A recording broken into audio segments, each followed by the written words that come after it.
You gotta pull up or shut up. You gotta pull up or shut up.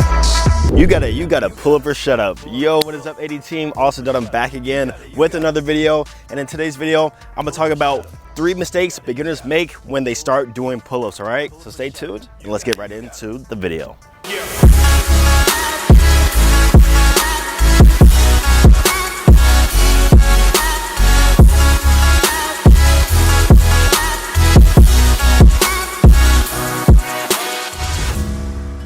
All right guys, so before we get into the video, I do want to let you guys know that the AD workout training app has officially released, guys. After over a year in the making, now you can have me as a personal coach within your own phone for Android or iPhone.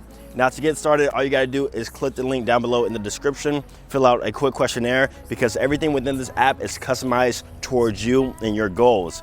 We have bodyweight training, we have weighted calisthenics, and also we have different things in there such as build a muscle, lose fat, whatever you want to do in between. And of course, you're going to get a customized diet plan that you can follow also along with your training so that you get the best results possible. Now guys, like I said, it is officially available right now at the time of this video, so definitely be sure to check that out, link down below in the description.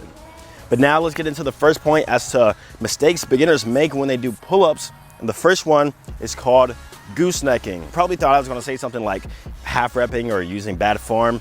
Those are things we always talk about and some things I've always talked about on my channel. However, in this video, we're going to talk about things that like people really don't talk about or they overlook or overthink. So the first one, goose necking. What is that? Goose necking is simply when you're doing a pull-up, and consider it a half rep, is when you actually stress out your neck like this in order to get the rep going. See what I'm doing here? I'm like forcing my chin over the bar just like that. And what you're doing right there is you're essentially cheating yourself, because truth be told, you can't do the full range of motion getting to the top. So instead you compensate by reaching your neck and stretching it, trying to get your chin over the bar. So we don't want to do that. Consider that just as bad as a half rep, all right? So what you want to do, and what I like to do and what I've been practicing, is actually keeping your head neutral when you do the pull-up. So there can be a slight 45-degree tilt within your chin, because I feel like that's a natural, but you don't want to be stretching out your chin for that last rep or a few reps, all right? So example right here, head neutral and do pull-ups just like this. I need help getting out. I did this to myself. I just gave you a death stare as I was doing those pull-ups, but you guys get the point. Keep your head neutral. Don't be stressing it out just like that. So that was the first tip, do not gooseneck. Let's move on to the second one. All right, so the second mistake that beginners make when they start doing pull-ups is that you're using the assisted pull-up machine way too much.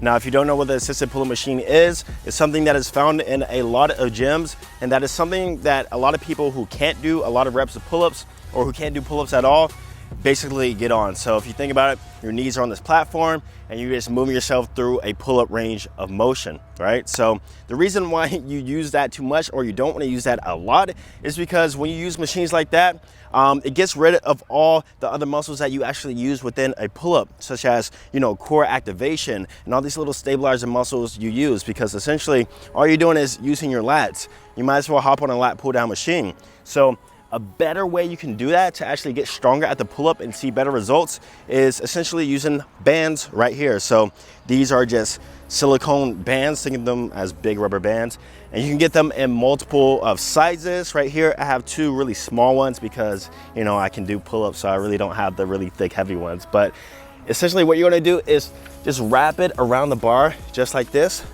loop it through, right? Then what you do is you put your foot through it like this in the middle. Then from there, this is where you engage in actually doing the pull-up, and it becomes much easier for me. And the great thing about this is that you also get that core activation, and it actually feels like you're working through a full range of motion with a real pull-up instead of just using the assisted pull-up machine too much. Then, you know, as you get stronger, you get a skinnier band just like this, wrap it around, do reps. As you get stronger, you eventually work your way to doing it with full body weight. So what I'm saying here is don't make the assisted pull-up machine your go-to when doing this. Use it as a little supplement, you know what I mean? Actually work through pull-ups and pulling your own body weight because that's the best way you're gonna get results. So tip number 3, as to the mistakes beginners make, is that they don't train with enough volume with the pull-up. Now, when we're speaking about volume, we're talking about how often you train throughout the week, how many reps you're doing, and how many sets you're doing.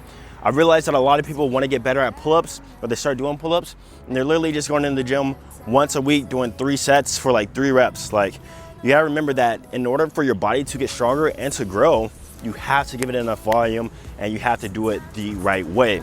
That is why also I created this 80 workout training app, is because I give you all the right training volume you need when it comes to training your pull-ups and also other things within calisthenics, because truth be told, a lot of people have no idea how to program properly for results. Like I said, you don't want to be doing low frequency if you want to get better at pull-ups, right? You got to be doing at least twice, even sometimes 3 times a week. And depending on the number of reps you're doing, for example, low reps, you want to be doing a high number of sets with a high rest period in between each set.